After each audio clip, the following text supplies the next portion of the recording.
కోపానికి మెడిసిన్ ఉందండి. ఓకే. ఒక ఆవిడ చాలా కోపం ఉండేదటండి. ఎవరిపైన పడితే వాళ్ళపైన అరిచేస్తుండేదట. ఫస్ట్ అరిచేసి తర్వాత ఎందుకు అరిచానని చెప్పేదట. తర్వాత బాధపడేదట, అయ్యో నేను అరిచేసాను ఎందుకు అని.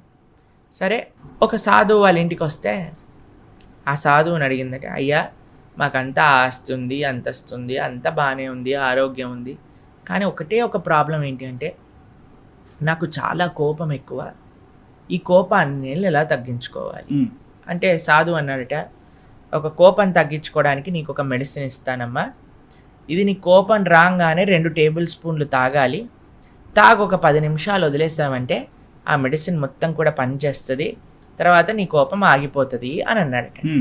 సరే అని ఆవిడ ఇంత చిన్న బాటిల్లో ఆ మెడిసిన్ వేసుకుంటే తీసుకొని రోజు ఎప్పుడైనా విపరీతమైన కోపం వచ్చి ఇలా రియాక్ట్ అయ్యే ముందు ఒక 2 టేబుల్ స్పూన్లు తీసుకొని వేసుకొని ఒక 10 నిమిషాలు ఏం మాట్లాడకుండా ఆ మెడిసిన్ అంతా ఇంకే అంతవరకు వెయిట్ చేస్తూ ఉండేదటండి.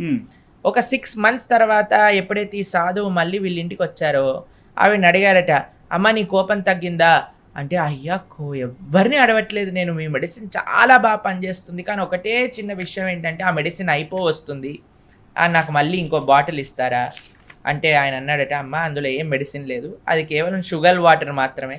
అంటే ఎలా పనిచేసింది అని అంటే, ఆ మెడిసిన్లో ఏం లేదు, నువ్వు 10 నిమిషాలు కోపం వచ్చినప్పుడు నోరు మూసుకున్నావు కాబట్టి పనిచేసింది అని అన్నాడట. కాబట్టి the only medicine if we are agitated is to keep quiet. మనం ఎప్పుడైతే ఆ ఎమోషన్స్ రన్ త్రూ అవుతాయి కదండి, అప్పుడు మనం ఒకటి గుర్తుపెట్టుకోవాలి, ఇప్పుడు నేను మాట్లాడా, మన నోరులో మూసేసుకోవడం, ఇప్పుడు ఒక 10 నిమిషాలు నేను మాట్లాడా, 10 నిమిషాల తర్వాత నువ్వు ఏం మాట్లాడాలనుకున్నా మాట్లాడే ప్రయత్నము చేసినా సరే ఆ మాటలు రావు.